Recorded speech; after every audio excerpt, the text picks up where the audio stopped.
Good afternoon, man. Y'all know the vibes. If you woke up this morning, then damn it, you already won. I hope you have done something already that your future self will thank you for. I'm your boy Earl of Pearl. That there is Cecil Shorts, and this is another episode of the Ultimate 216 Show, man. Whether you are watching on StreamYard or watching on YouTube, make sure you smash that like button, man. Subscribe to the Ultimate Cleveland Sports Show if you have not done that already. And make sure you check out the UCSS newsletter that drops tomorrow morning. Yours truly put an article together. Good morning, bro. How are you? You looking like your dad with that hat on, man. You know what? This is something my grandfather used to wear when I was younger, and I guess it just stuck with me. But I ain't shaved my head today, and we went to church, so I had to put something on to look halfway decent. That's how was service. It was excellent, man. It was excellent. It was the 3rd of September. Looking head ass, boy. Oh, I definitely feel like Temptation. Hey, 19. Boy, you look like you straight up out of Motown today, man. I'll be in my front yard playing. I just cut my grass, man. Hey, we used to play Dino Man in the hood in the front yard, and my next door neighbor, man, he hated when the ball would go in his grass. We'd be all in his yard, but you know, you had to do that. Hey, man, make sure y'all drop where y'all watching from in the comments, man. Let us know how y'all feel. Hey, see? Reaching your 3rd of September, looking head ass, see? That's a classic, though. That's a classic. Hey, man. Hey, shout out to everybody that always interact in the chat. Listen, man, we got a fun show on the slate for y'all. End of the show, we're going to do another top 5 in the land. We're going to talk about our favorite Cleveland Browns players from 1999 when they returned to 2006. And we chose that time frame because that's when me and Cecil graduated from Collinwood High School. Shout out to the Wood. In about 8 minutes, we got Spencer German from the Locked On Browns podcast. He'll be joining us to assess what he saw over the first 4 days of Cleveland Browns training camp. The Browns are off today. They are back at it tomorrow. Another practice is on Tuesday. I believe those practices are around 4 or 4:30. I got to fact check that. But yeah, they're off today. And we start off, man, with our own assessment from what we seen, what we watched, what we listened to, etc. Man, again, shout out to he said I'm watching from Earth. That make a whole lot of sense right there. So I would assume so. Hey, hold on, one more comment. This one right here, Cecil looked like he was high-fiving Jesus. Yo, crazy, man. Cecil look like he owned a juke joint. Hey. Hey, I would love to own a juke joint. That's fire. Hey, man, shout out to Ian who's watching from Boston, man. Yo, shout out to all of y'all, man. Y'all be showing the Ultimate 216 show a lot of love. So, Cleveland Browns training camp, man. 4 days are in the books, bro. I was out there for the very first practice. Was not out there the previous 3 days. Had some personal engagements that I had to tend to. But I can just tell you what I saw day one. Had an extended conversation with G. Bush about an hour ago, who was out there the last 2 days. Shout out to G. Bush, by the way, man, who be putting on for the city. He was out there. And again, Spencer is going to join us with what he saw. So get out there Wednesday, see the guys out there. Was first thing that was very noticeable to me was, of course, with Quinshon Judkins going through his legal issues. Jerome Ford was slated in as the starter. To my knowledge, Jerome Ford still has not practiced at all during camp. So that was the first thing I noticed, that 34 was not out there. As far as the quarterback pecking order, day one of training camp, what I saw was like a lot of Kenny Pickett first, Flacco second, Gabriel third, Shedeur Sanders fourth. It was a lot of split field work. You had the veteran quarterbacks working on the far field that was the furthest field from me. And then you had the rookies that was working on the closest field to me. They took turns, you know, with the 7-on-7 reps, things like that. When they got to 11-on-11 reps, which is to me the most important phase of any practice to see how you do in that full team period, it was Kenny Pickett first. Then it was Dillon Gabriel. And then Shedeur Sanders took the final few reps. Joe Flacco took none at all. Of course, by now, they didn't have 3 more practices. You kind of heard how everything went down. One thing I do want to point out that I noticed on Wednesday, when I seen it, I didn't know how to go about it, because I try not to like be drama filled or do anything that's going to kind of trigger people like that. And I don't know the criteria of how a training camp practice is structured from a coaching standpoint, as far as the meeting indoors before the players even get out there. But you've been in these situations and you've actually played wide receiver. So this is a good question for you. When they were going through the individual drills part of practice, the pecking, it had 4 quarterbacks and they were throwing to a wide receiver. And it went Kenny Pickett, Joe Flacco, Dillon Gabriel, then Shedeur Sanders. And the first 3 quarterbacks threw to a wide receiver. And when Shedeur stepped up, it was a training equipment guy who kind of ran a route, caught the ball from Shedeur. And when I saw that, I just kind of thought it was odd. I didn't really want to make too much of it. Just kind of thought that, well, damn, that's odd. That's a little off because it's training camp. It's about 11 wide receivers in camp. So why wasn't it a 4th wide receiver? And then I tried to be like, okay, well, maybe like, somebody just kind of dropped the ball. But like, damn, like this is an NFL team. That's one hell of a drop of the ball, so to speak. So it stood out to me, really didn't want to kind of like fluster anything. I just kind of let it go. That news ended up getting out there anyway. I guess my question to you, is that unusual? Have you seen something like that before? I guess I have seen stuff like that before, but I guess like I feel like sometimes there's more context to it. Mm-hmm. Like, was it pre-practice? Was it during practice? This was pre like 7-on-7, pre 11-on-11 work. This so was just it, individual teams going on. No, this was just individual quarterback stepping up, throwing to wide receivers. And when it came to the 4th wide receiver, 4th quarterback, it was him throwing to an equipment guy. Well, why was there only 3 guys over there? I don't know. So it's interesting, Earl. Like that's interesting. I don't know. I don't really have an answer for you because I got a lot of questions. But outside, you're on the outside watching it, it's hard to see everything that's going on. Like it's not something that I'll put it this way. Normally when a quarterback throws, receivers are catching. There are times where a equipment manager or somebody will step in and catch for the quarterbacks, but normally he's catching for all of the quarterbacks, right? He's always catching for the guys. It's not necessarily, receivers for 3 and then equipment guy for 1. So I don't know why that was the case. It's something to pay attention to see if that happens again. But that's just interesting. That's interesting. I don't want to read too much into it, but at the same time, I'm gonna say this from what I've been reading, from what I've been watching, from what I've been listening to guys on UCSS and everywhere else in Cleveland. It doesn't seem like it's too much of a competition, like across the board. It seems like it's they're gonna choose between pretty much Kenny Pickett and Dillon Gabriel, right? Or Kenny Pickett and Joe Flacco, but you mentioned Joe Flacco's not getting a ton of reps. So it's interesting to see because normally in a camp, your top guy gets the reps. Then you have your second team and your third team guy, and then whoever's 3rd and 4th, they'll kind of rotate with the guys, right? They're trying to rotate with the 3rd team, or they'll go and make sure they get reps with the scout team. So it's interesting to see how this kind of is developing. I do know, talking to you and a few others, that Shedeur had a really good day yesterday. He kind of stood out. But I would say this, it's still early in camp. It's still only, 4 days? Is that right, Errol? Yeah, 4 days. So it's still only 4 days in camp. So a lot can change in the next couple of weeks. A lot can happen throughout preseason games and stuff like that as things get closer.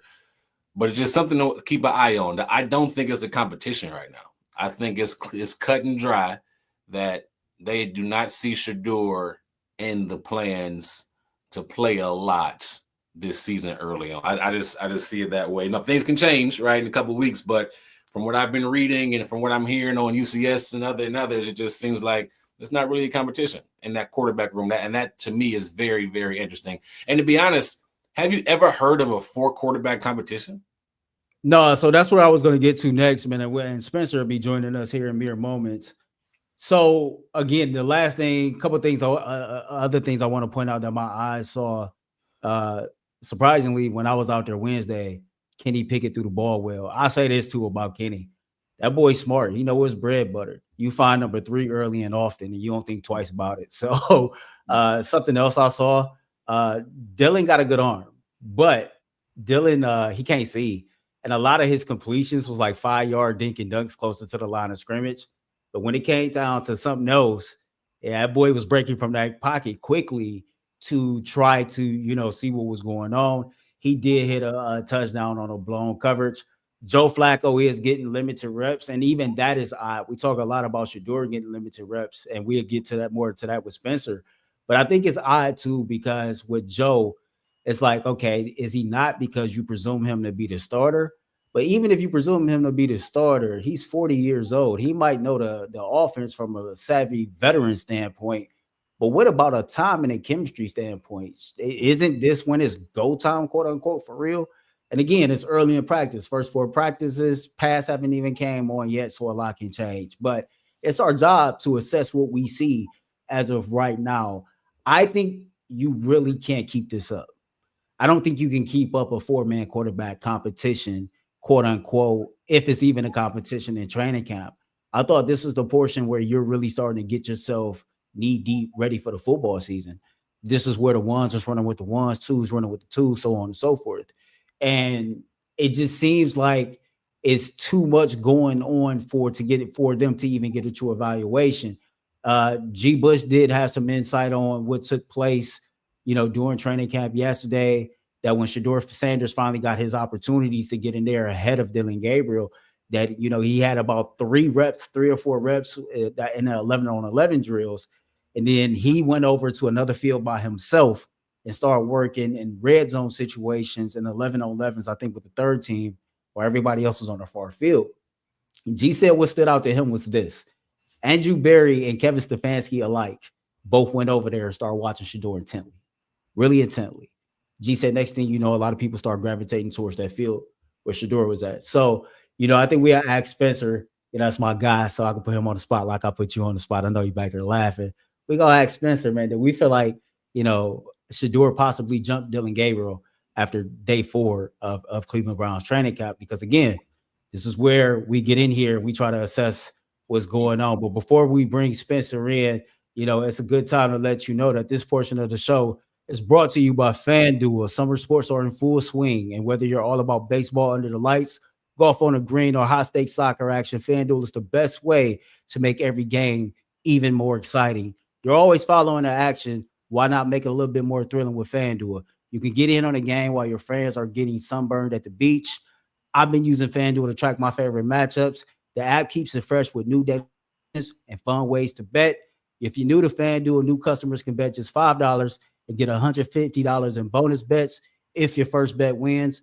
Open the FanDuel app today or visit FanDuel.com/UCSS. And with that, man, we bring on my guy, Spencer German, man, host of the Locked On Browns podcast, to talk about some Cleveland Browns football, talk about what he's seen at training camp, things like that. Y'all see the bio, host of the Locked On Browns podcast, reporter for Cleveland Browns on SI, co-host of the Saturday morning wake-up show on 92.3 The Fan, with yours truly, Earl of Pearl. There he is. What's up, brother? How you feel? I'm good, Earl. It was weird not seeing you yesterday, man, but we just changed it up this weekend. We're doing it on a Sunday instead, so it's all good.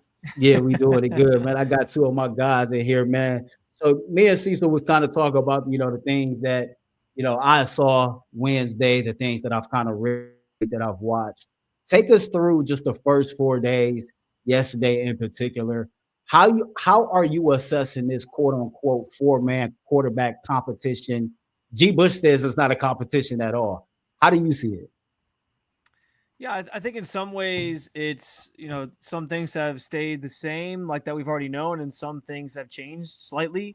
I think particularly yesterday we saw that when they broke off into doing, I've been calling it like a modified 7-on-7, where they put offensive linemen and defense. They put offensive linemen out there, and then the reserve offensive linemen are sort of like playing defensive linemen, but they're not really doing anything. So there's not really any blocking going on. So it ultimately is just kind of like there's people in front of you, and guys are running routes against your linebackers and your secondary guys. And when they split the field for that drill specifically, you had Flacco, Pickett, and Gabriel all on one field, and Shedeur was off on the field sort of by himself, running with a mix of 2s and 3s, I would say, over on that field.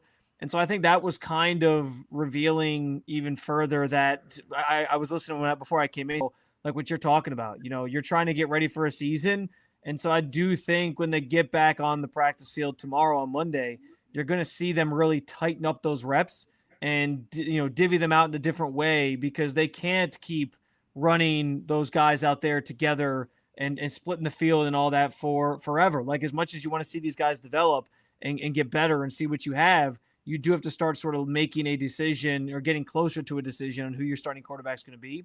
But yeah, I mean, like, the rep share itself these first 4 days has been relatively even. I think I saw like Gabriel did the most, like 7-on-7 and 11-on-11. He took the most snaps in those sessions combined throughout the first 4 days. I think Pickett was second. I think Flacco might have actually been last.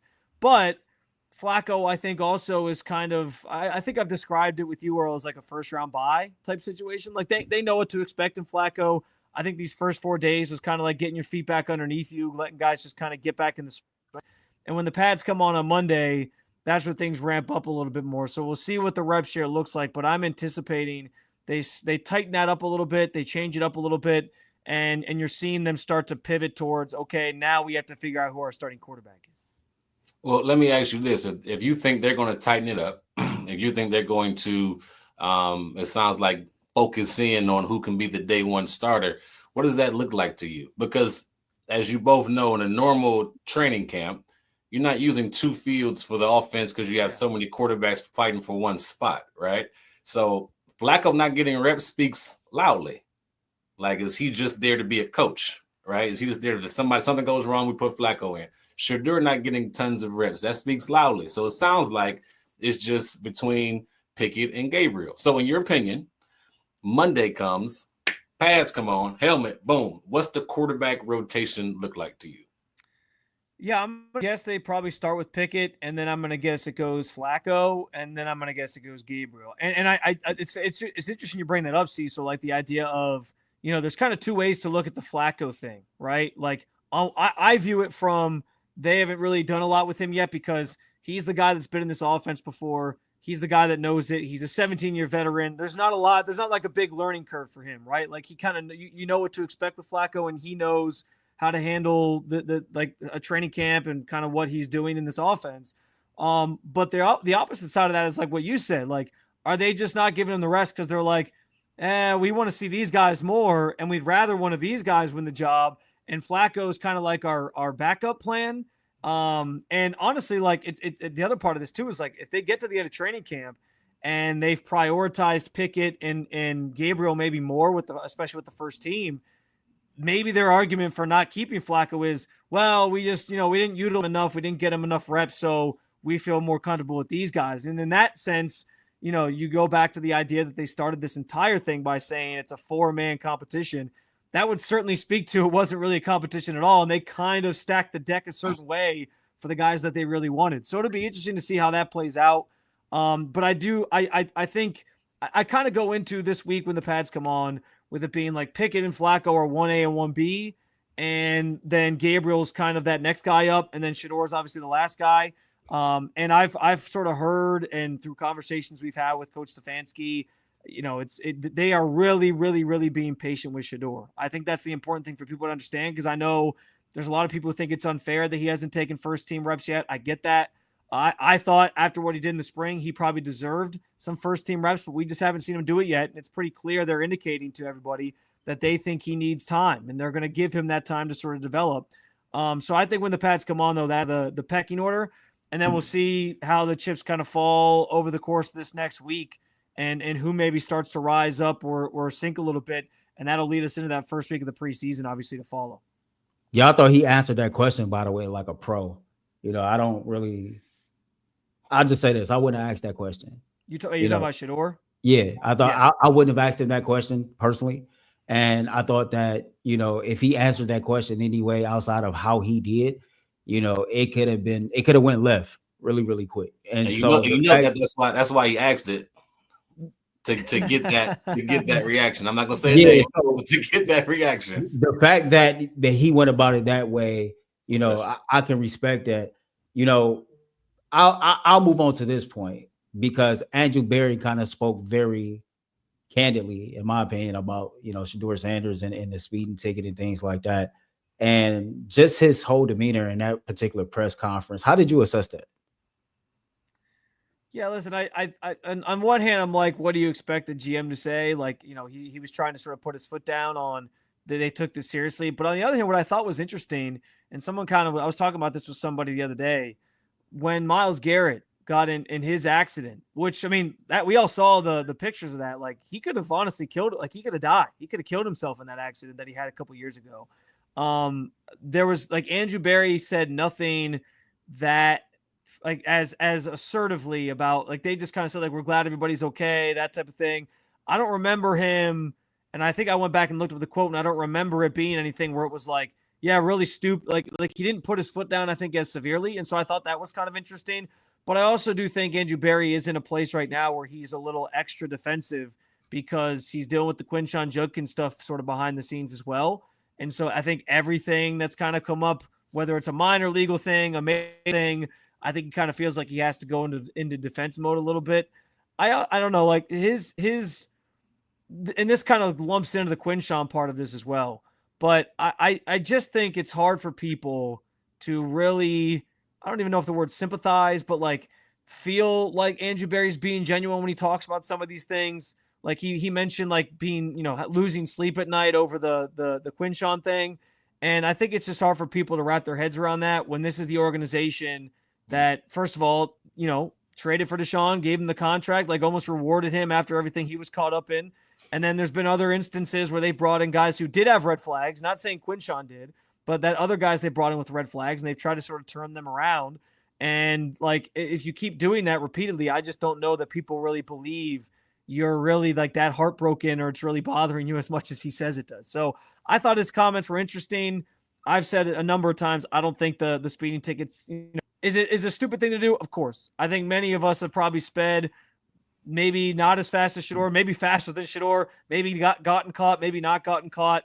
It doesn't, my biggest point has always been, it doesn't have to define him. And I think he had the right response. He sort of joked about like, I learned not to go so fast. I don't really drive anywhere anymore, which is honestly, I think a lot of professional athletes or just famous people in general can learn from that. Cause there's a lot of famous athletes who, hey, you're out one night, you're drinking a little bit, just call an Uber.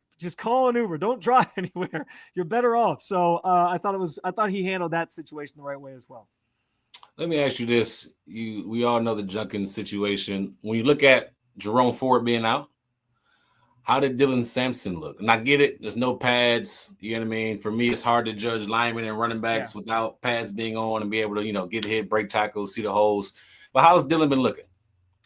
Yeah, it's fun. That last point's so sound because there's these plays where you see a guy like break a big run, but you're like, well, could he have been tackled back there? You don't really know. You kind of just have to like use your best judgment on these first couple of days. So that's why I'm really interested to see like once the pads come on, what that running back group really looks like. Because there was a few times where Dillon, broke through and had a couple nice runs, but it was hard sometimes to see like in the craziness up in the trenches, like if he had gotten grabbed, if he would have been tackled by somebody.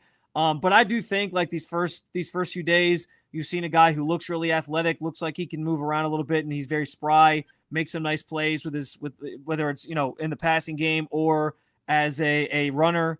And I'm excited to see more. What's interesting too with the Quinshon stuff going on, we don't know the timeline on when he's going to be here. Jerome Ford has been dealing with a minor injury, so he hasn't practiced these first 4 days. So it has been a lot of Dillon Sampson, has been a lot of Pierre Strong. And once these pads come on, I'm really fascinated to see who kind of rises to the top in that group. Maybe does take on a heavier workload now because Quinshon's not there, and maybe if Jerome Ford misses another day because he's not there, that is still one of the big mysteries with this team right now. Is like, okay, what's that running back situation going to look like? We would assume Jerome Ford's going to have a heavy hand in it, but until we see him out on the field, there's always kind of that back of your mind thought, like, okay, what's going on there? So, but yeah, I think Sampson's looked really good, and I think that's only going to continue once he gets the pads on and they start doing a little bit more with him in this offense. Talk to me about every single Cleveland Browns wide receiver not named Jerry Jeudy. What have you seen from them over the first 3 days or the first 4 practices or whatnot, and how you assess that situation, or what should Andrew Berry do if you think he should do anything at all? Yeah, I'll start with Cedric Tillman. I think Cedric, he looks the part of like that stocky receiver that can make plays downfield. But we didn't hear his name called these first couple days. He made a couple plays And I think he's still kind of getting on the same page with guys. He did have, after day 3, sort of a small incident where he went up, tried to catch a pass in the back of the end zone and took a harder spill, and then was attended to by trainers, left the field, but then he was back out of practice on Saturday, so it was nothing major. We think it was maybe like a cramping situation in his left leg. But listen, I know for a fact the Browns are extremely excited about him. They think he's ready to take that next step, so we'll see what that looks like. I think Jamari Thrash continues to just be sort of like steady in this, and that's another guy who they're banking on taking another step after his rookie year last year. I think he's gotten better at catching the ball. I think he understands the playbook a little bit more. He's gotten a little more crisp in his route running. So they feel like he might be ready for a higher workload. And what's been maybe one of the most interesting developments in this room is that I kind of went into camp thinking, hey, Deontay Johnson might be your second or third on this team.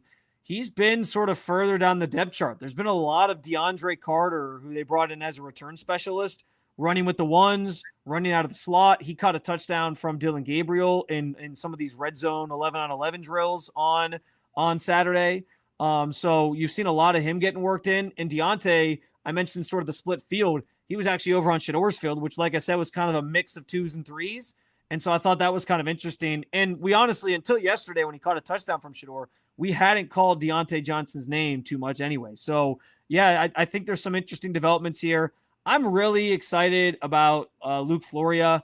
I don't know if he's going to make this team. He kind of strikes me more as a guy that they try to like cut and then practice squad. But man, like he is certainly going to make it a tough decision if he keeps doing what he's doing, because he's had a really, really solid start to camp. He seems to have some really good chemistry with Dillon Gabriel.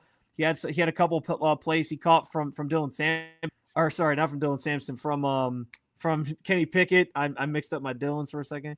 And then he had that. I know you showed the clip, but he had a nice touchdown catch from Shedeur the other day as well. So yeah, I think he's flashing some things. And if there's a room where somebody like that or one of these undrafted rookies or something can make the roster, it's probably the wide receiver room. There's just so much inexperience there. And, it'll be interesting to see how that kind of shakes out and how they kind of handle that. And if they feel like they maybe need to add somebody later on in training camp or before the season starts. All right, I'll get you out of here on this one. G kind of alluded to him, it stood out how Kevin Stefanski and Andrew Berry kind of went over there and paid attention to Shedeur. I know you said that you feel like the pecking order is still the same. Do you believe at any point Shedeur Sanders will jump Dillon Gabriel in the pecking order during training camp? It's hard to see right now. I'll tell you this, Earl. I think the thing that would maybe allow that to happen would be if he goes out. We always know there's preseason darlings, right? There's people who ball out in the preseason.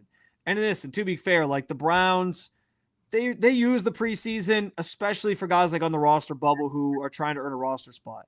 But they really want those joint practices are kind of like the real bread and butter of what they use for evaluating guys once they get those situations. So we know there's one coming up, not this week, but the following week with the Panthers. They got one 2 weeks after, or a week after that against the Eagles. And those will sort of be your sessions where I think you really see how this quarterback competition is shaking out anyway.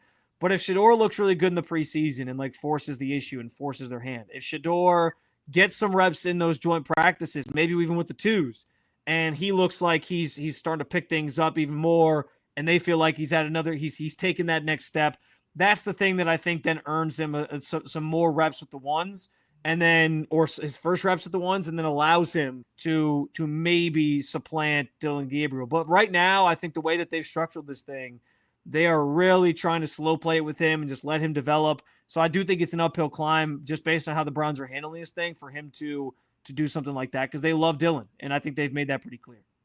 Spence, the first 2 picks of the Browns draft, if I'm not mistaken, were D-tackle and linebacker. Yeah. On the defensive side of the football. And we get so caught up in the offensive side, right, because it's a huge storyline. And I want to know everything about Shedeur and everything about everybody else, right?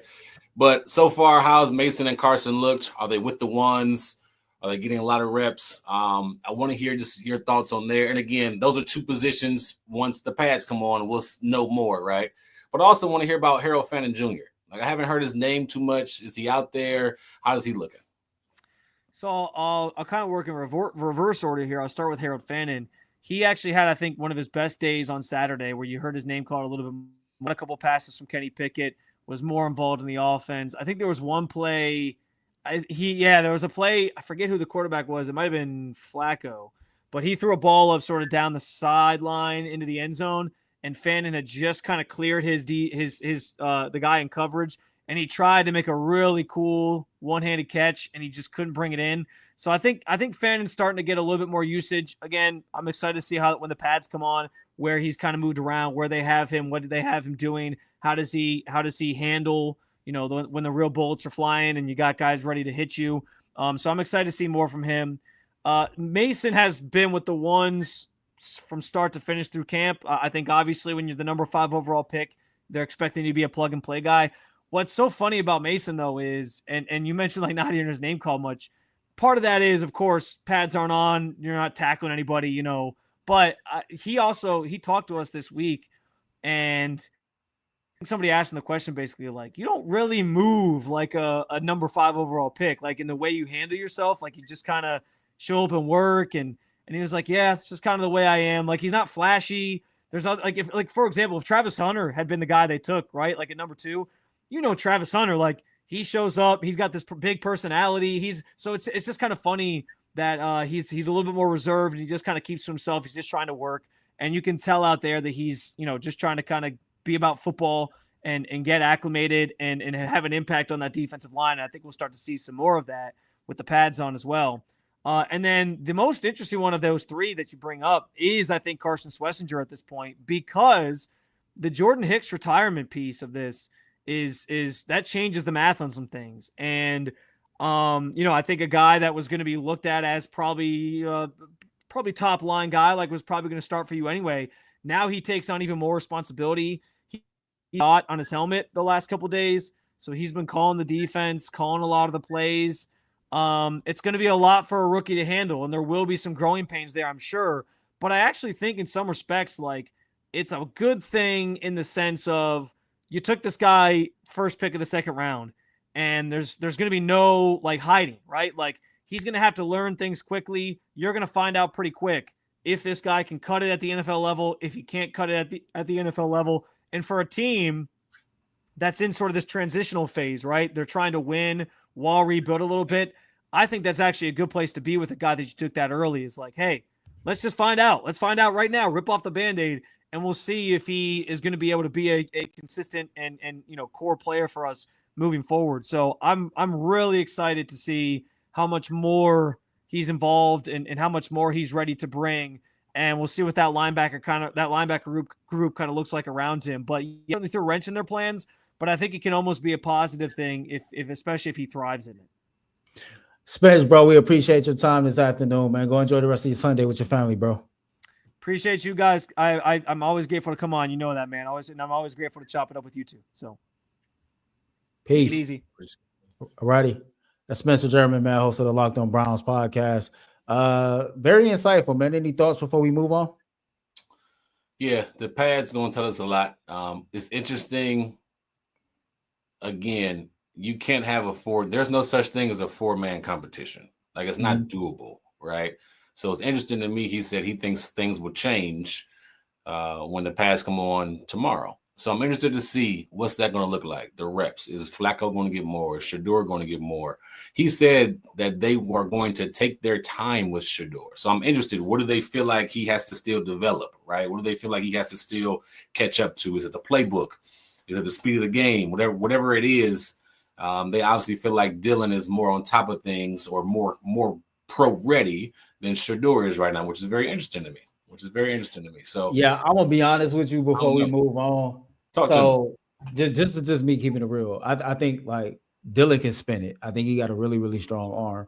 But to me, I think it's gonna always be a struggle. He can't see anything, man. Those Browns offensive linemen are huge. Those are big dudes. And Kevin wants you to operate under the center. He has to get used to, pre-snap stuff, like being in a huddle and getting out the break strong and getting to the line and understanding all that stuff is cool. And so I understand a lot of people want to talk about his processing, but processing is not going to make you go out there and be able to see over the offensive lineman. Processing is not going to make you go out there and not airmail throws and things like that. Daryl Ryder said he had a horrible day yesterday. Like, I believe in Dillon as far as a guy that can be a quality quarterback in the NFL, but I'm not buying it. I'm just not buying the propaganda there that because he's a good processor that he's ahead of the game as far as him and Shedeur. I just think that that's when you evaluate quarterbacks, and if that's what you want to go off of, then why wasn't he a first round pick? Why wasn't he one of the first quarterbacks taken? If his processing is that unique, it seems like it doesn't make him overcome certain deficiencies that's in his game. And that's cool. That's why you're young. That's why you sit back. That's why you learn. I think the Cleveland Browns honestly can't sustain what they're doing.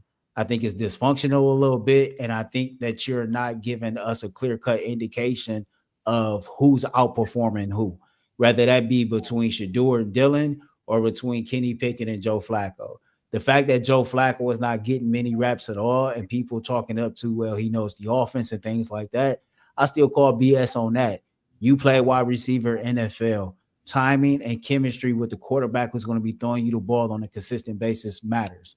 The Cleveland Browns are in the part of the season to where these things matter and you can't waste these reps. So I think that they're going to have to evaluate things as we get along cap, probably after the first preseason game, and make some decisions, man, to kind of get this thing tightened up. We use the word tightened up a lot. So if they can get things tightened up, we'll see how things is going. Shout out to y'all, man. We got over 1,000 people watching us live. We've never had 1,000 people watching the Ultimate 216 show live at once. Make sure you smash that like button. Again, drop where you're watching from in the comments. We about to get to our last segment of the show where me and Cecil give you our top 5 players from 1999 to 2006.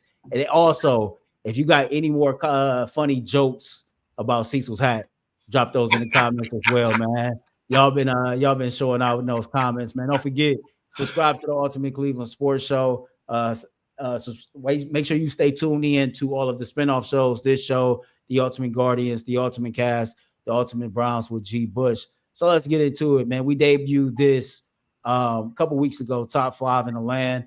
I don't know if that name's gonna stick. I ain't gonna lie to you. I don't like it. Okay. I don't like the name. So we're gonna have to figure that out. But we're gonna do our top 5 Browns players from 1999 to 2006. 99 being the year that they returned, and 2006 being the year that we left Collinwood. And I felt like this time frame made sense because, man, we teenagers turning into young adults, young men, or whatever the case may be.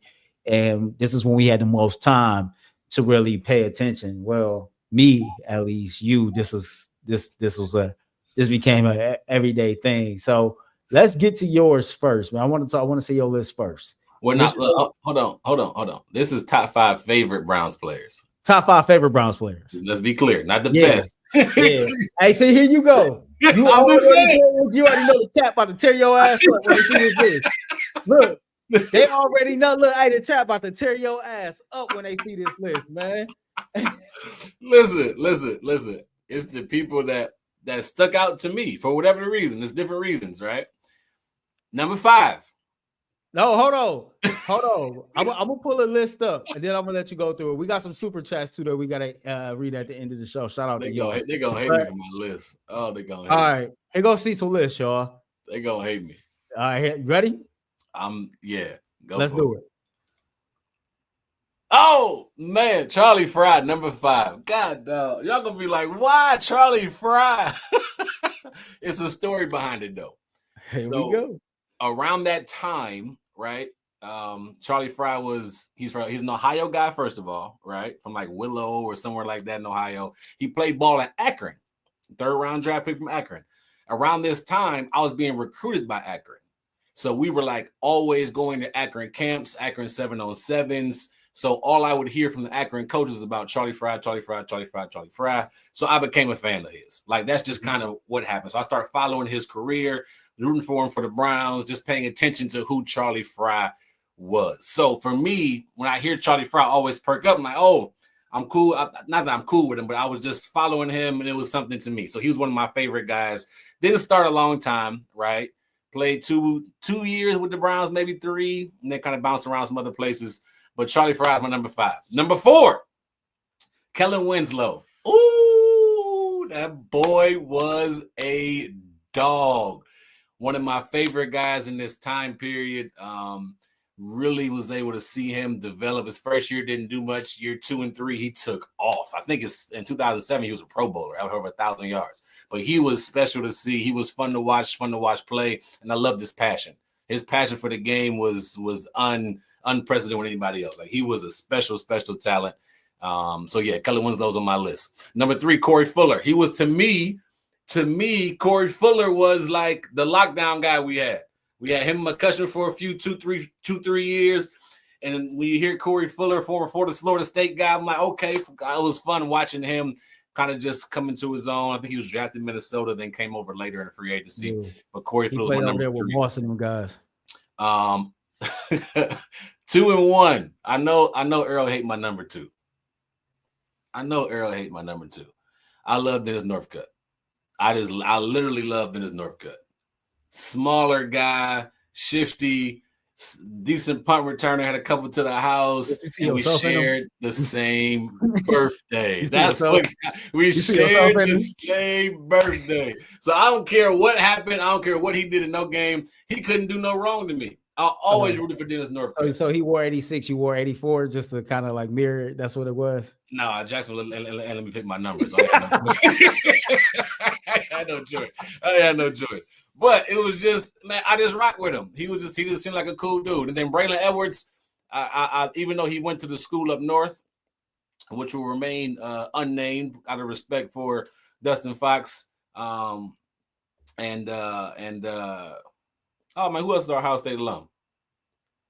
Tyvus. Wow. Tyvus. I'm tripping. Tyvus. My bad, pal. Wow. Tyvus. Brain fart real quick. But he was special in the land. He was somebody that did tons in the community. He was somebody that him and Winslow played together. I believe he was a Pro Bowler in 07 or 08, somewhere in there. We had in 07, we made the playoffs in 07. That was with Derek Anderson, that quarterback, I believe. So even though 06, 05, during that time, it was later in our junior, senior year of high school, 05, 06, he kind of came along and he brought a spark to the city. He brought a spark to that receiver position, which was needed. I loved his aura, his confidence, his swagger out there. I was a huge fan of Braylon Edwards. And again, he did a lot of good things in the community as well, his time here. So those are my top 5 favorite Browns players during that time period. Don't judge me. It's my list. I don't care what y'all say. All right, man. Y'all let us know if y'all like Cecil's list, and then we're going to have y'all compare them, man, once we done. So one final time, this is Cecil's top 5 in the land. Favorite Browns players between 1999 and 2006. I think you lost your mind with some of it, but hey, I'm going to let you cook. So my list looks a little bit different from yours. I kind of went back more towards that era when the Browns first kind of returned, that Al Lerner ownership era. This is my list, man, and I go through it. Number 1 for me is Josh Cribbs, man. Excuse me for the typo on that one. We was rushing. But Josh Cribbs is number 1 on that list for me. Phil Dawson, number 2. Why? Because Phil Dawson just always was the person that kept the Browns in games, man. It just always was that case. Dillon McCutcheon, man, you talked about Corey Fuller. He was the other corner here that really did his thing. And I think he was here until like maybe 2005. He was here for a little minute. Jameer Miller. Man, Jameer Miller, bro, was a Pro Bowler in 2001, was the only Browns Pro Bowler until, I believe, 2000. And, of course, like he had that injury in the preseason game the year after the Pro Bowl year and it cut things short. But Jameer Miller was a beast. He was one of the more quality players that was on the Browns roster when we first returned. And then Kevin Johnson, second-round pick by the Browns, man, that expansion year. Kevin Johnson was a baller. I know you mentioned Dennis Northcutt. This cat, man, he actually caught the ball when it mattered. That's all I'm saying. He actually caught the ball when it mattered. And he had a big game in a playoff game against Pittsburgh that ultimately we came up short because your boy, Dennis Northcutt, dropped the ball in a crucial situation. And that was the end of that. Man, we're going to read some of these super chats.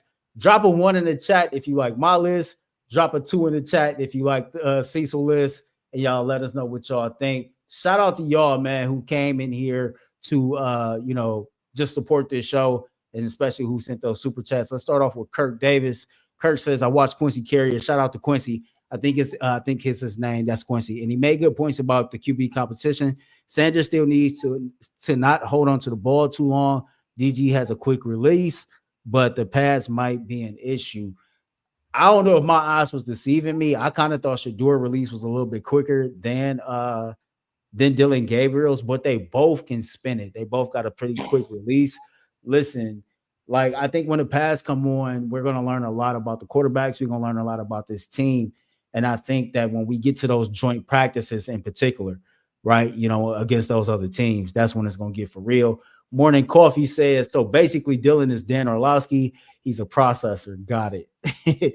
Beautifully blessed. Shout out, man. I just wanted to see you aunties, man. They be here for Shedeur. They're very supportive. I believe that she follows me on Twitter, man. Very supportive. Shout out to you. I'm okay with Shedeur sitting back and learning, but this was always with the threes.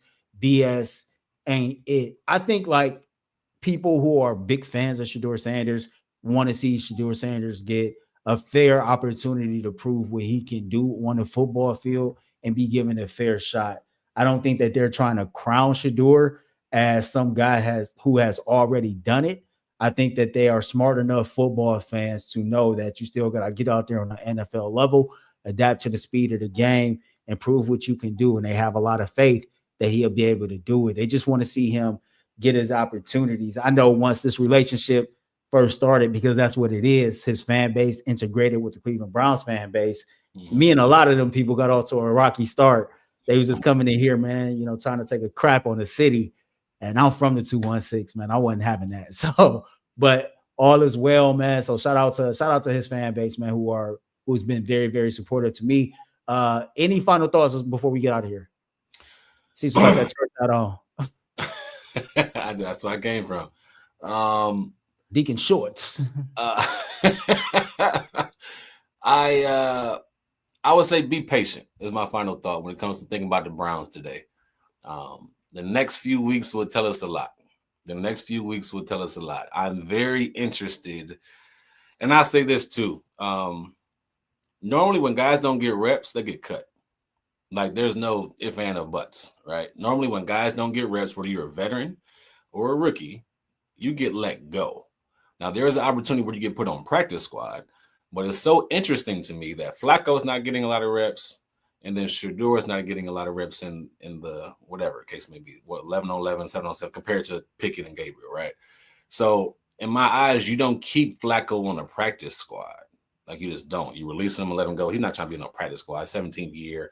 Either he's starting or he's number 2 or he's gone. Like there's no ifs, ands, or buts, right? With Shedeur, it's a possibility of him being on practice squad.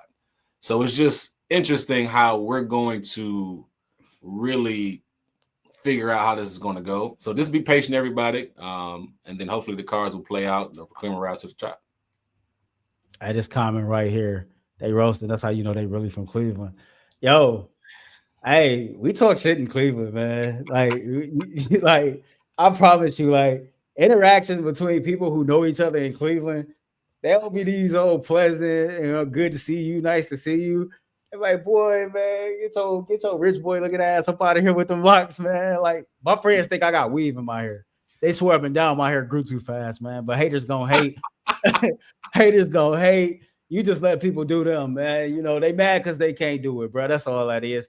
One more super chat before we get out of here, man. Shout out to Chantel. She said, Earl, so if they're trying to tank for 2026, how do they explain this to those veterans in the locker room? This is not about talent. This is about favoritism.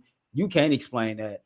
You cannot explain to a veteran, this is a guy that played in the NFL 6 or 7 years. Veteran players ain't trying to hear that shit. Excuse my language, but that's just the truth. NFL stands for not for long. Your time in the NFL is short. And correct me if I'm wrong, bro, but you're trying to make as much money as you can and accomplish as much success as you can during that small window. So signing up for quote unquote tanking ain't it. I know I seen in the comments earlier, somebody said the Browns are tanking for Arch Manning in 2026. I think that's a pipe dream that a lot of people need to let go of, and then we're going to actually close this show. I say that because Arch Manning has 2 career stars in his collegiate career. Arch Manning has 95 career pass attempts. The one thing about the Manning camp, the Manning family, they believe in being prepared. They believe in preparation. They believe in putting in the work before you take that next step, because they don't want to make a goofy, for lack of a better term, of their last name. So what does that mean?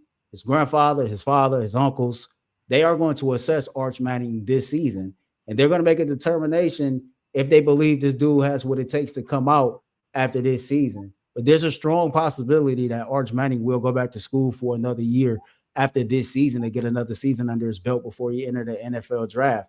And I just don't see him coming out that early. What Eli played 5 years in college, Peyton played 4. I just don't see 2 career starts, 95 pass attempts, and this season he comes out after this year. Unless he goes out there and he wins the Heisman Trophy, or it's a situation to where, you know, he falls into the perfect space, I just don't see it. I think that in a year or so, we're going to be talking about a very exciting 2027 NFL draft with Jeremiah Smith and Arch Manning headlining that. Yeah, I couldn't echo that even more. I think it's probably 95% chance he does not come out this year. Doesn't need to. Like, there's no need for him. He's part of the Manning family. Like, he's set for life, right? He doesn't need to do anything but continue to be the best he can be. And they're going to be very strategic. It's like the daddy Arch was about where his kids go. They're going to be very strategic about, okay, who's number one? What we going to do? Now we'll sit. He continues to develop. He'll be fully prepared and then go about his business. So tanking is out of it. You need to be trying to win. Now, what's that look like? We'll see. Facts, man. Go Browns, man. We love y'all. We thank y'all for tuning in. Y'all know the vibes, man. Be great. Spread love. Remember, being great come with a price. Spread love is priceless. We'll see y'all Wednesday. Peace.